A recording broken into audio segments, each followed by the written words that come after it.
चलिए देखिए भाई, आज की क्लास में हम नया चैप्टर स्टार्ट करने वाले हैं। नया चैप्टर अपना कौन सा होगा? चैप्टर नंबर फर्स्ट, जो कि बहुत ही इंपॉर्टेंट चैप्टर है ये वाला। यहाँ से सवाल बनने ही बनने हैं लिखित रूप में।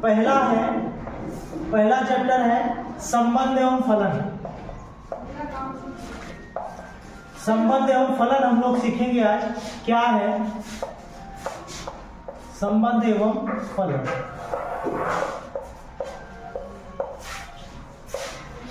Relation and function. इसका जो बेसिक है या फिर इसकी जो जानकारी है आपको 11 में मिल चुकी है। 12 में जो आपका सिलेबस है, 12 में इनके प्रकार के बारे में सीखेंगे। ठीक है, 12 में जो हम सीखेंगे इनके प्रकार के बारे में। तो आज हम जो सीखने वाले हैं, आज की क्लास में संबंध और फलन चलेगा। और संबंध और फलन का जो बेसिक है आप सीख चुके हो। 12 में आपको क्या पढ़ना है वो चीज आपको बताया जाएगा। संबंध और फलन के प्रकार के बारे में हम 12 में पढ़ेंगे। तो सबसे पहले हमें पढ़ना है संबंध के प्रकार।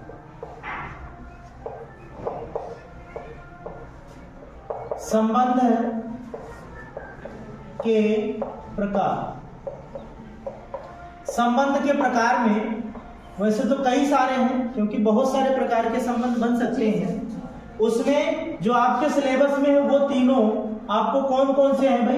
पहला है स्वतुल्य संबंध, और दूसरा है सममित संबंध,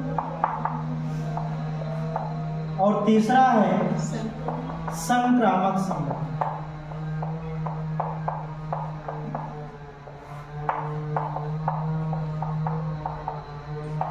संक्रामक संबंध, तीनों संबंधों को हम सीखेंगे कि कैसे होता है। तो सबसे पहले थोड़ा सा बेसिक जान लें कि संबंध हम कैसे लिखते हैं। संबंध लिखने के दो तरीके आपको बताए गए हैं।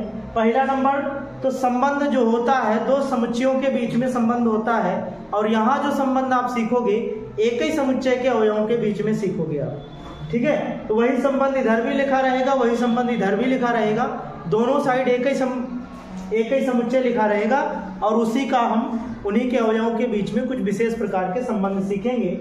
लेकिन यहाँ पे संबंध जैसे मान लीजिए कि दो समुच्चय अपने पास है, इधर ए है इधर बी है। एक हल्का सा झोंकी आपको हम दिखाना चाहते हैं कैसे क्या था।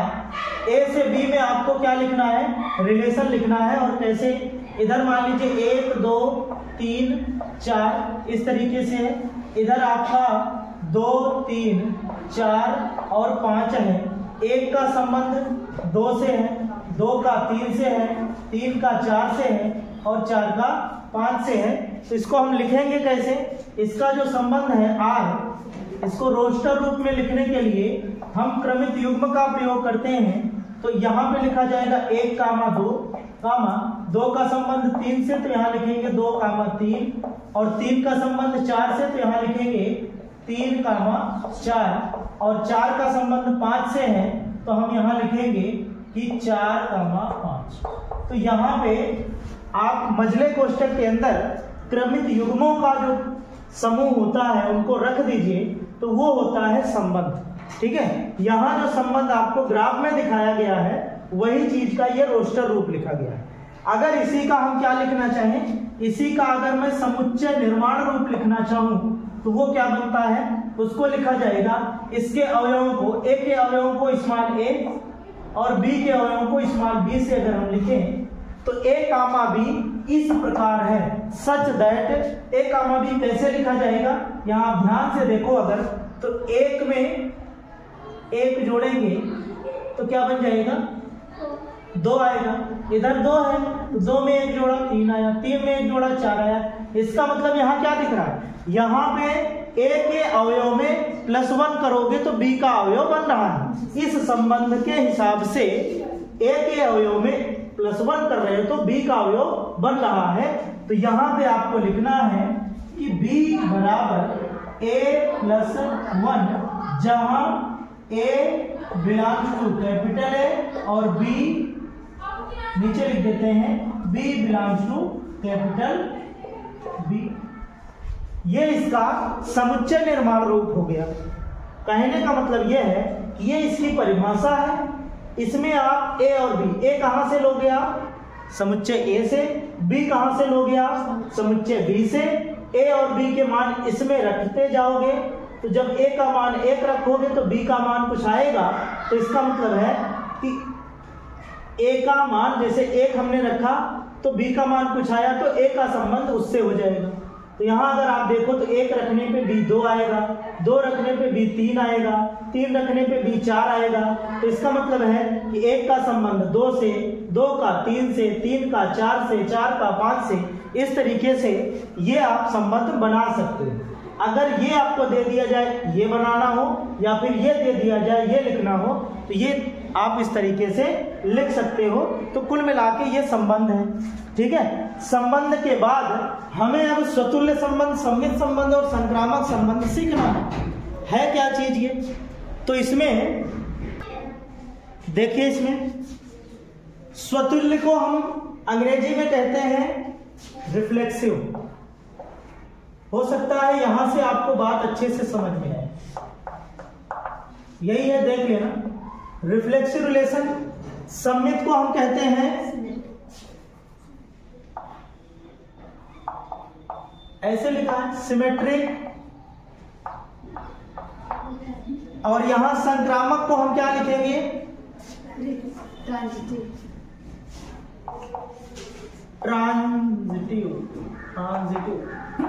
देख लेना, डबल एम है इसमें, कोई बात नहीं है, लेकिन सिमेट्रिक है ये आप जानना। ठीक है। हम इसलिए लिख दिए ताकि अगर हिंदी का शब्द समझ में नहीं आ रहा है तो अंग्रेजी का शब्द समझ करके आप उससे रिलेट कर सकते हो।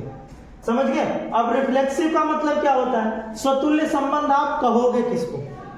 तो स्वतुल्य संबंध शब्द से अगर आप देखो, स्वतुल्य शब्द से देखो तो ऐसा लग रहा है कि इसमें एक ऐसा संबंध होगा, इसमें अवयवों का ऐसा संबंध होगा कि वो खुद से खुद संबंधित हो। कहने का मतलब 1 का संबंध 1 से होना चाहिए, 2 का 2 से होना चाहिए, 3 का 3 से होना चाहिए। तो स्वतुल्य संबंध वो होता है कि सभी जैसे मान लीजिए कि एक समुच्चय है A, एक समुच्चय है, समुच्चय A है जिसका संबंध A में ही आपको दिखाना है, R सच दैट A से A में, मतलब इधर भी A है इधर भी A है। मतलब हमने कहा कि दोनों साइड एक ही समुच्चय दिखेगा और उसमें संबंधों को आपको देखना है और वहां से आप स्वतुल्य, सम्मित और संक्रामक छापोगे। तो यहां पे जो स्वतुल्य होगा, सभी, इस माने क्या है, इसका अवयव हम बता रहे हैं, सभी A बिलोंग्स टू A के लिए, A के लिए क्या होना चाहिए? A comma A belongs to R होना चाहिए। ये छोटा सा गणितीय परिभाषा, आप इसको समझोगे कैसे? कहने का मतलब सभी A के लिए, सभी A का मतलब इस समुच्चय में जितने अवयव हैं सबके लिए होगा, ये सबके लिए लागू होगा। सभी A के लिए यहां वही दोनों एक ही अवयव होना चाहिए और वो R में दिखना चाहिए। मतलब जब आप इन दोनों में संबंध बनाइए तो वहां A कामा A, मतलब अगर कोई अवयव 1 है तो 1 कामा 1 दिखना चाहिए। मान लीजिए इसका अवयव 1 2 3 4 है तो 1 कामा 1 2 कामा 2 3 कामा 3 4 कामा 4 सभी A के मानों के लिए होना चाहिए। ठीक है। अभी उदाहरण लेंगे तो और अच्छे से समझ में आएगा। तो यहाँ पे हम क्या बताना चाहते हैं कि A का सभी मान, अगर 1 2 3 4 मान है, A के 4 अवयव हैं तो चारों का चारों से खुद से संबंध किसमें होना चाहिए? R में दिखना चाहिए। जो संबंध आप बनाओ उसमें 1 कामा 1 2 कामा 2 3 कामा 3 4 कामा 4 चारों के दिखने चाहिए। तब आप उसको क्या बोलोगे? स्वतुल्य बोलोगे। इसी प्रकार से सममित का क्या होता है? सममित में यहां पे मान लीजिए कि अगर दो अवयव हैं ए और बी है, ए और बी, या फिर A1 A2 कर लो आप, A1 A2 ये दो अवयव हैं। अगर रिलेशन में यहां पे आपको देखना है कि अगर रिलेशन में यदि A1 comma A2 belongs to R है, अगर A1 comma A2 belongs to R है तो क्या करेंगे? तब आपको ये देखना है तो A2 कामा A1 भी R में होना चाहिए। अगर ये है भाई कोई एक अवयव दूसरे से संबंधित है तो उसी R में ये भी दिखना चाहिए। दोनों दिखें तब आप कहोगे कि सममित है। जब दोनों दिखें, अगर ऐसा दिख रहा है और इसका उलट नहीं दिखा तो आप उसको सममित नहीं बोलोगे। ठीक है? R में जितने अवयव होंगे, सबका उलट आपको दिखना चाहिए, तब जाके आप क्या कहोगे? सममित बोलोगे उसको। संक्रामक के लिए आपको यहां तक देखना है कि यदि तीन अवयव A1 A2 A3 तीन अवयव हैं, मान लेते हैं यदि A1 A2 R में हो तथा A2 A3 भी R में हो, तब आपको क्या देखना है कि A1 और A3 भी R में होना चाहिए।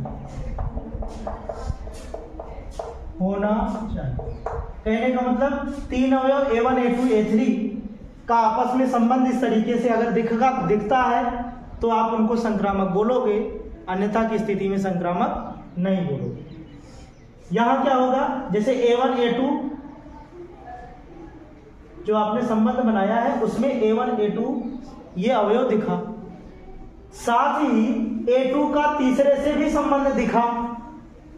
जब ये दोनों कंडीशन आपको दिख जाएं तब आपको चेक करना है कि A1 और A3 का संबंध आपस में है कि नहीं, उसी रिलेशन में, उसी संबंध के अवयवों में ये है कि नहीं है।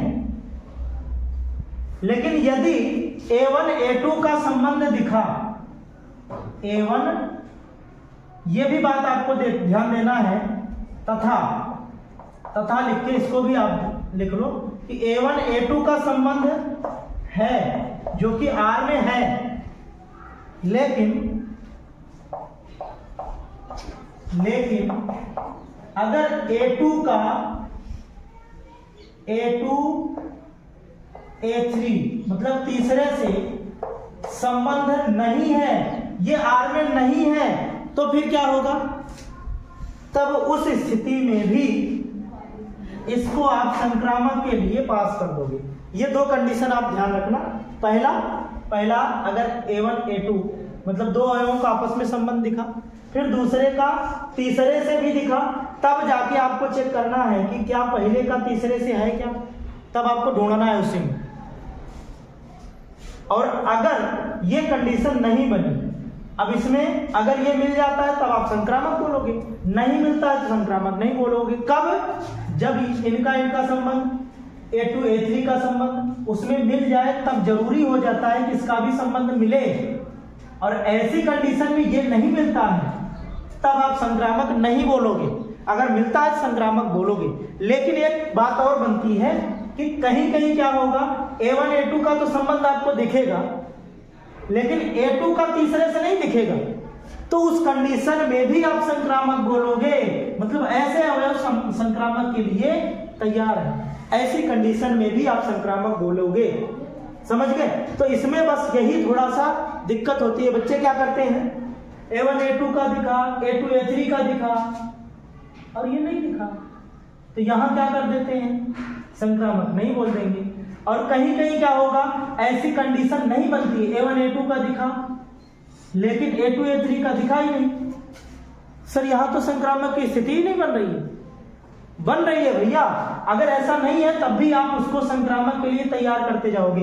ऐसे जितने भी अवयव हैं चेक करना सबको है, आपको सभी अवयवों को चेक करना है, लेकिन इस प्रकार के जितने अवयव हैं उन सारों को आप हमेशा के लिए संक्रामक मानते जाओगे। और अगर ये कंडीशन बन जाती है तो संक्रामक वो बनता ही है।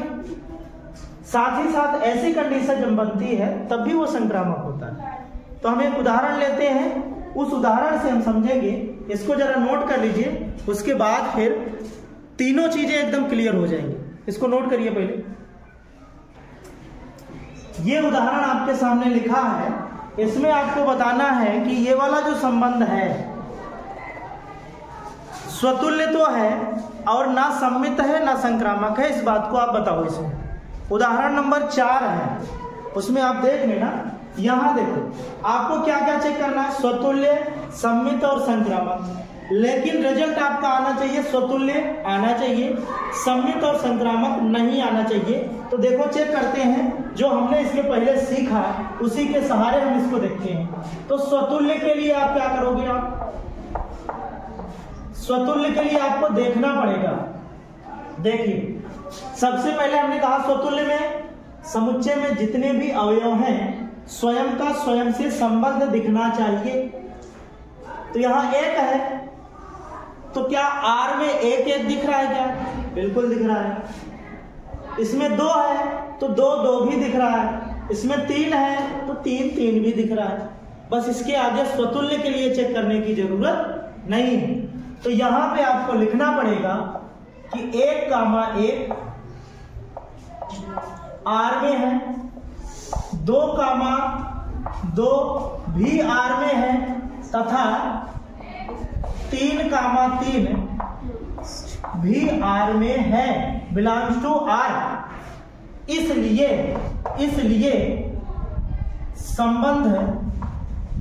संबंध आपका क्या है?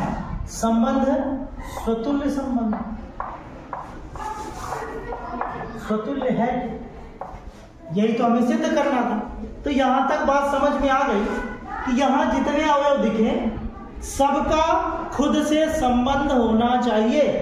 तो हमने देखा कि 1 है तो 1 1 भी दिख रहा है, 2 2 भी दिख रहा है, 3 3 भी दिख रहा है। इसका मतलब ये जो संबंध दिया गया है वो स्वतुल्य संबंध है। दूसरी बात आती है सममित के लिए। सममित संबंध में क्या देखना पड़ता है? सममित संबंध में ये नहीं देखना है आपको, इसमें कितने अवयव हैं ये देखना नहीं है, इसमें कितने अवयव हैं वो देखना है। तो एक आसान तरीका मैं आपको बता देता हूं कि जितने भी रिपीटेड वाले हैं उन अवयवों को आगे के लिए आपको चेक ही नहीं करना। तो केवल 2 अवयव हैं, इनको चेक करोगे, एक बार करके देख लो। जैसे 1 1 का सम्मित चेक करो, उसका उल्टा तो 1 ही 1 होगा भाई। 1 1 है, इसका उल्टा चेक करोगे तो वो भी 1 ही 1 होगा। और 1 1 इसमें है क्या? बिल्कुल है, खुद है ना। ऐसे ही 2 2 चेक करोगे, उसका उल्टा 2 2 वो भी है रिलेशन में। 3 3 भी है, तो इनको चेक करने की जरूरत नहीं होती। बच्चे क्या करते हैं, इस पर भी टाइम वेस्ट करते हैं। तो इनको आप बिल्कुल चेक ना करिए, जो रिपीटेड वाले हैं उनको आप कट कर दीजिए। सम्मित के लिए आपको इन दोनों अवयवों को देख लेना है, बस पता चल जाएगा कि सम्मित है कि नहीं है। तो जब आप इसको देखोगे 1,2 1 का संबंध 2 से है, तो सम्मित क्या कहता है कि भाई जब 1 का संबंध 2 से है तो 2 का 1 से भी होना चाहिए। तो 2 का 1 से दिख रहा है क्या इस पूरे संबंध में? आपको नहीं दिखा, तो यहीं से यह सम्मित नहीं है। तो यहां पे आपको लिखना है क्योंकि 1,2 ये तो आर में है, लेकिन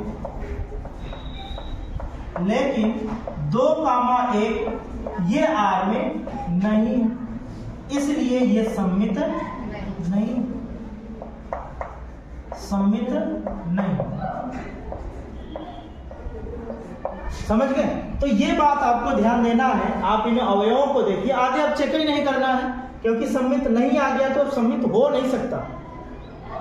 एक अवयव कट गया ना, ऐसे ही सभी को हमें चेक करना है। जैसे ये सम्मित हो जाता तो हम क्या करते हैं, इसको चेक करते हैं। इससे भी हो जाता तो अवयव खत्म, तो फिर पूरा संबंध सम्मित बन जाता। लेकिन यहाँ क्या है, यही से कट गया। जब एक से कट गया तो फिर आगे चेक करने की जरूरत नहीं है, फिर वो क्या बन गया, सम्मित नहीं। और जिस अवयव से कट रहा है उसी को यहाँ दिखा दिया। ठीक है, अब संक्रामक जो कि आपको समझना है,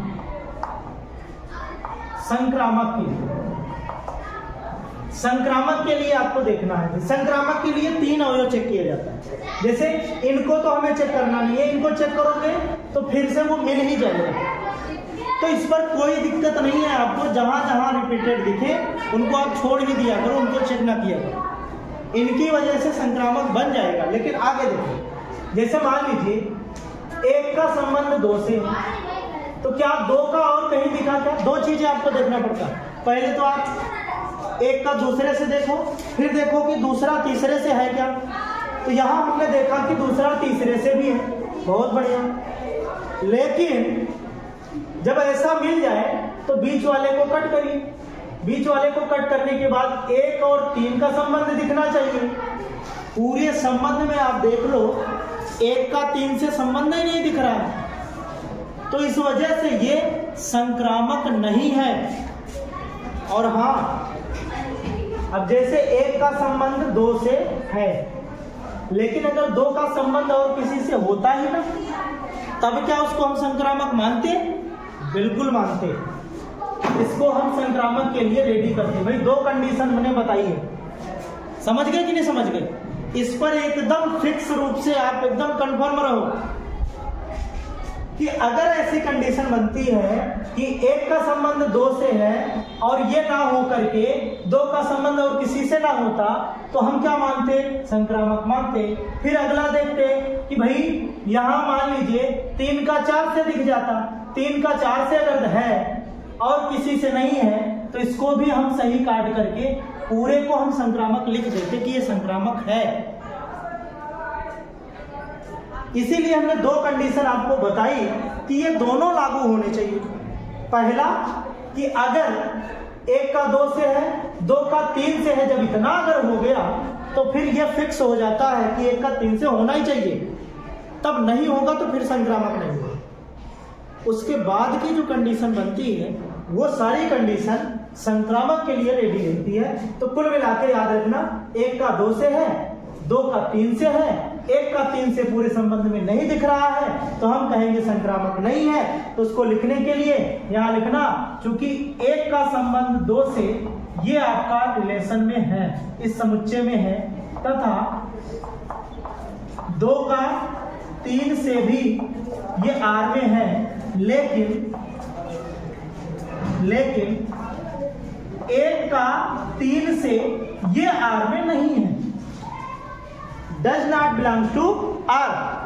तब यहां लिखेंगे इसलिए R जो है ये संक्रामक नहीं है, संक्रामक नहीं है। बात समझ गए?